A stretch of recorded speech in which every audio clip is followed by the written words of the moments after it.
Welcome to the Bar Exam Toolbox podcast. Today, as part of our Listen and Learn series, we're discussing a topic in property, present and future estates.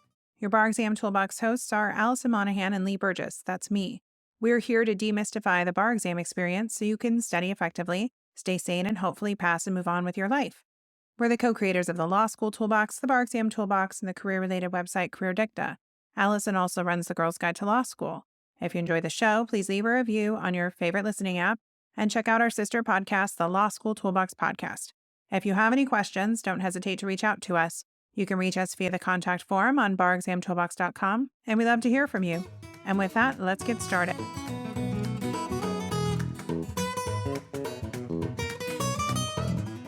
And welcome back. Today, as part of our Listen and Learn series, we're discussing a topic in property, present and future estates.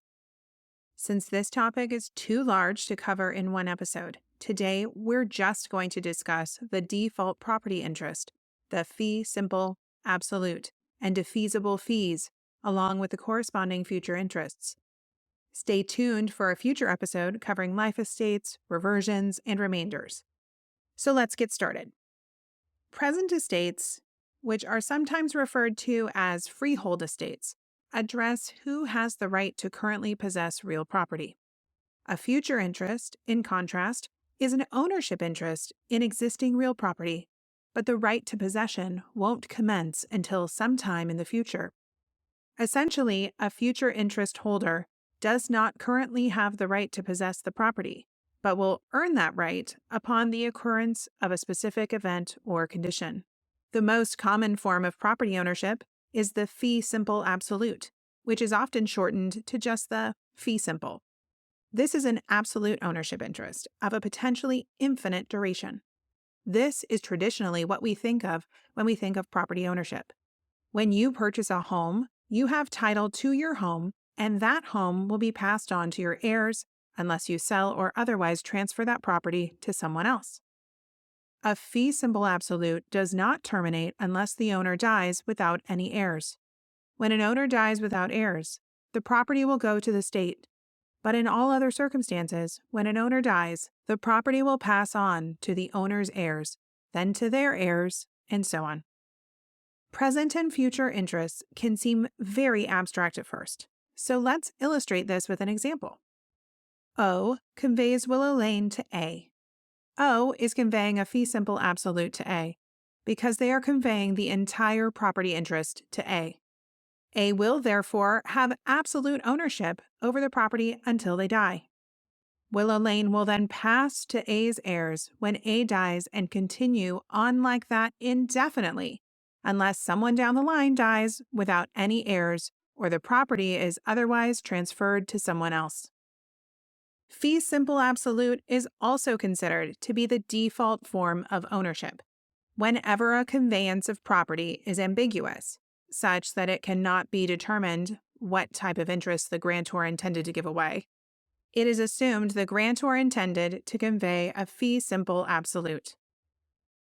An understanding of the fee simple absolute is important to our discussion on defeasible fees, because all other present and future estates are carved out of the fee simple absolute. To visualize this, think of the fee simple absolute as a pie. When an owner divides their interest in property, they are giving away pieces of that pie. All those pieces, the present and future interests, must add up to the fee simple absolute, or the whole pie. This is because the fee simple absolute is essentially the title to the entire property. So if the owner only gives away their present estate in the property, they must retain a future interest in that property or give that future interest away to someone else. One way an owner might carve out that fee simple absolute is through the conveyance of a defeasible fee. Our main topic for today. A defeasible fee is also an ownership interest of potentially infinite duration, but unlike with a fee simple absolute, that ownership may be terminated upon the occurrence of a specific event. Essentially, with a defeasible fee, you will receive an ownership interest that will indefinitely pass on to your heirs. However, that interest can be terminated if you, or later your heirs, don't meet certain conditions or do something that is prohibited. if the specified condition happens, you forfeit your ownership interest, and that interest either reverts back to the grantor or passes on to someone else. Who ultimately receives the property after your interest is lost depends on the type of defeasible fee at play, which we'll talk about in a moment. But if that condition never occurs, your ownership interest will continue on forever and pass to your heirs and their heirs, etc. Just like with a fee simple absolute. There are 3 types of defeasible fees. 1. Fee simple determinable. 2. Fee simple subject to condition subsequent. And 3. Fee simple subject to an executory limitation. Each of these present estates creates a corresponding future interest. 1. Possibility of reverter. 2. Right of reentry. And 3. Executory interest. Like mentioned above, the defeasible fee and the future interest it creates are both carved out of the fee simple absolute. Each are pieces of the whole pie, and together they add up to the entire title interest of the property, also known as the fee simple absolute. So let's start by looking at the first type of defeasible fees, a fee simple determinable. Here, the grantee holds a fee simple interest in the property until a specific condition occurs. A fee simple determinable is limited by durational language. So you want to look for words or phrases like so long as, while, during, until, or other similar such language. A fee simple determinable will terminate automatically when the condition happens, and the fee simple interest then reverts back to the grantor and their heirs if the grantor has passed. Let's consider an example. O conveys Willow Lane to A so long as the property is used as a farm. In this example, O is conveying a fee simple interest to A. A will retain that interest indefinitely until the property stops being used as a farm. Once A or any future heirs stop using the property as a farm, the property automatically reverts back to O or their heirs. O or their heirs will then own a fee simple interest in the property once more. This is because once A's interest reverts back, there are no more pieces to carve out. The whole pie is intact again and back in O's possession. To understand this better, let's look more closely at O's interest. When O conveys Willow Lane to A, so long as it's used as a farm, what interest does O retain in the property? O is going to retain a future interest known as a possibility of reverter. Remember, this is a future interest because O doesn't have the right to possess Willow Lane currently. They gave that right away to A, but they retain the future right to possess Willow Lane if it ever stops being used as a farm. This is called a possibility of reverter because the property will only revert back to O if it is no longer used as a farm. If Willow Lane continues to be used as a farm for the rest of time, then it will never revert back to O. So that reversion is only a possibility. Next, let's talk about fee simple subject to condition subsequent, which I'm going to shorten to just condition subsequent for the purposes of our discussion. Here, the grantee holds a fee simple interest in the property, but if a condition happens, the grantor has the right to terminate the estate. The key here is to look for conditional language, such as but if, on the condition that, provided that, etc. Unlike with a fee simple determinable, a condition subsequent does not terminate automatically when the specified condition occurs. This is because the future interest the grantor retains with a condition subsequent is a right of re-entry. There is a judicial process that the grantor must go through in order to exercise their right of re-entry and take back the property. You don't need to know the specifics of that process for the bar exam or your law school exams. You just need to know that the grantor must go to court in order to retake the property when you're dealing with a condition subsequent. Until that happens, the grantee will continue to own the land, even though the condition has occurred. Consider this example. O conveys Willow Lane to A, but if the land is used for non-agricultural purposes, the grantor may re-enter. Here, if the land is ever used for anything other than agriculture, O can go to court and retake the property. However, if O never exercises that right of reentry, A gets to keep their interest, even though the property is not being used for agriculture. That is the major difference between a condition subsequent and a fee simple determinable. There is no automatic reversion back to the grantor. Our last defeasible fee is a fee simple subject to an executory limitation. Here, the grantee holds a fee simple interest in the property, but if a condition happens, the title automatically passes to a named third party. Since a fee simple subject to an executory limitation can be limited by either durational or conditional language, the key thing to look for in identifying this type of estate is that the conveyance is to a third party. With fee simple determinable and condition subsequent, the property reverts back to the grantor, but with fee simple subject to an executory limitation, the property will pass to someone else. Let's discuss this example. O conveys Willow Lane to A, so long as the land is used as a farm, then to B. O grants the property to A. A and A's heirs can keep the property indefinitely, so long as they use the land as a farm. When the land is no longer used as a farm, it goes to B, not back to O. B then holds a fee simple absolute and will keep the property indefinitely. It will never revert back to O. O has given away the whole pie. One piece to A and one piece to B. A forfeited their piece to B, so now B holds the whole pie. Now, what type of interest does the third party, B, in our example, hold in a fee simple subject to an executory limitation? They hold a future interest called an executory interest. An executory interest is going to cut the prior estate short upon the occurrence of a specified condition. In our example, A would have had the property indefinitely, but B's executory interest cut A's interest short when A stopped using the land as a farm. This type of interest is executory because B isn't entitled to the property until the condition is breached.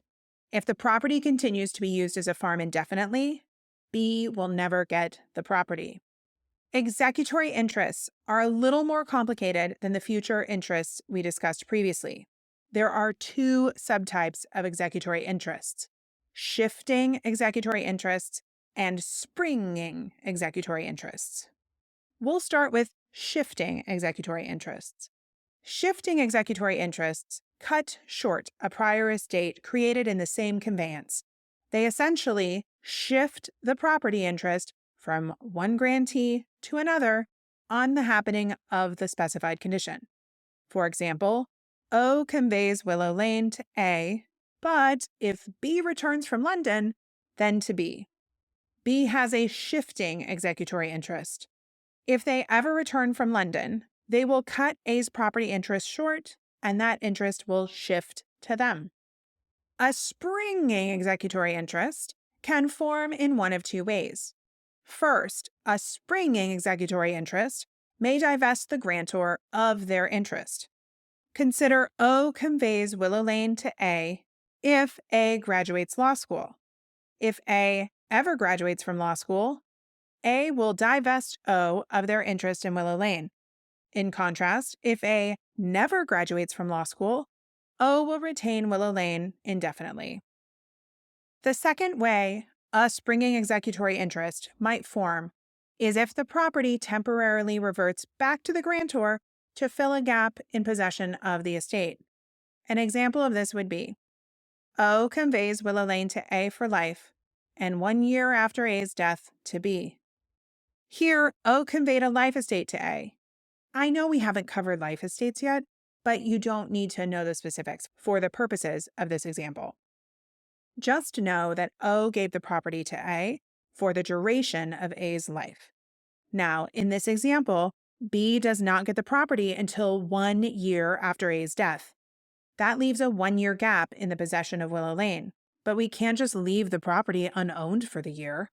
So to fill the gap, Willow Lane will revert back to O for 1 year following A's death.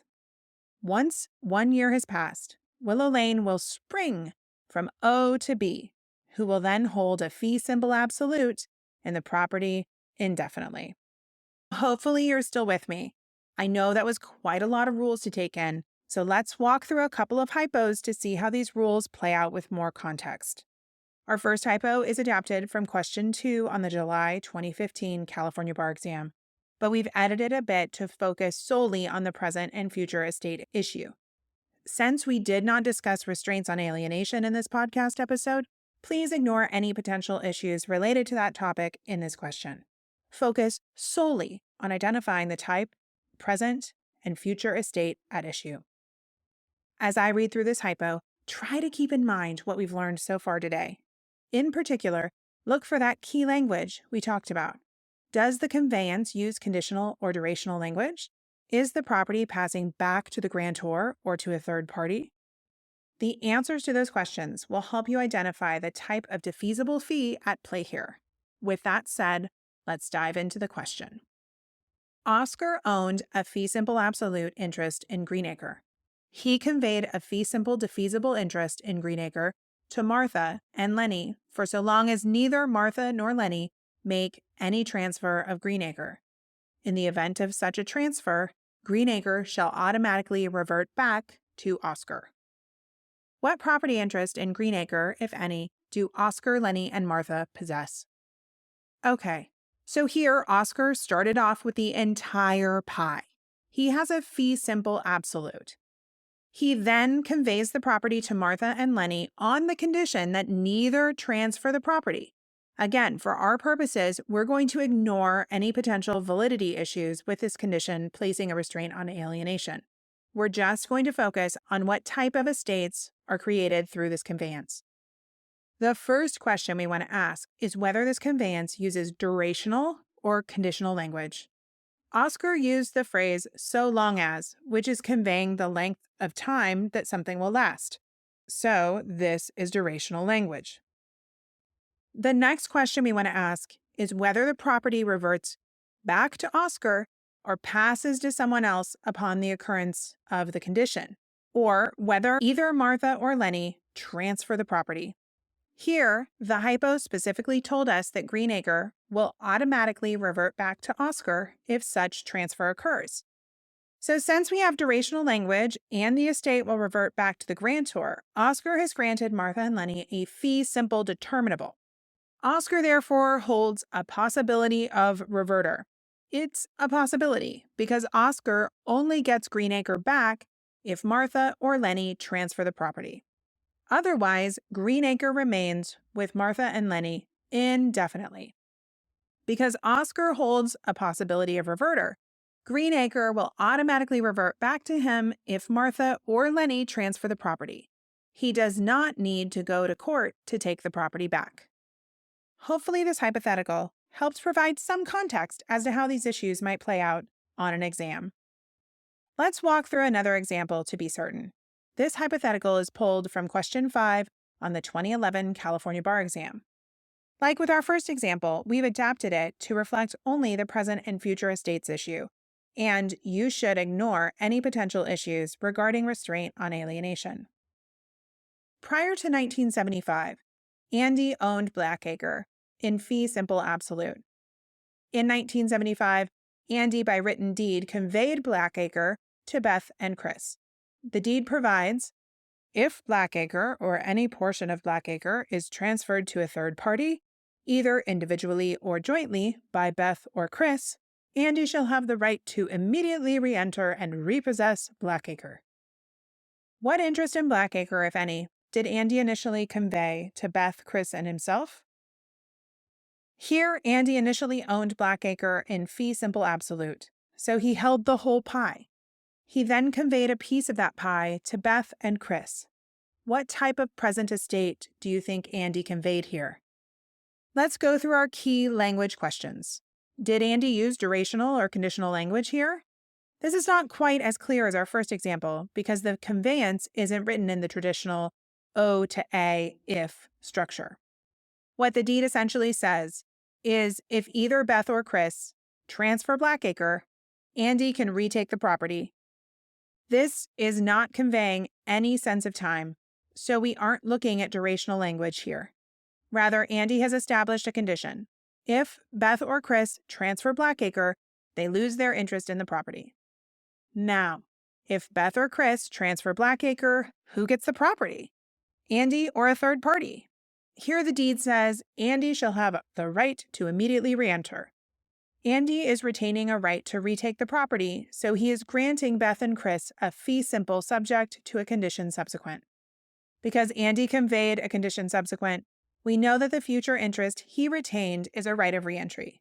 It is important to note here that the property is not going to automatically revert back to Andy if Beth or Chris transfer Blackacre. Don't let the deed's use of immediately confuse you. When a grantor retains a right of re-entry, they must go to court and proceed through the required judicial process to take back the property. If Andy never goes to court to retake Blackacre, Beth or Chris and or whomever the property was transferred to will continue to possess Blackacre. And with that, we're out of time. If you enjoyed this episode of the Bar Exam Toolbox podcast, please take a second to leave a review and rating on your favorite listening app. We'd really appreciate it, and be sure to subscribe so you don't miss anything. If you have any questions or comments, please don't hesitate to reach out to myself or Alison at lee@barexamtoolbox.com or Alison@barexamtoolbox.com, or you can always contact us via our website contact form at barexamtoolbox.com. Thanks for listening, and we'll talk soon.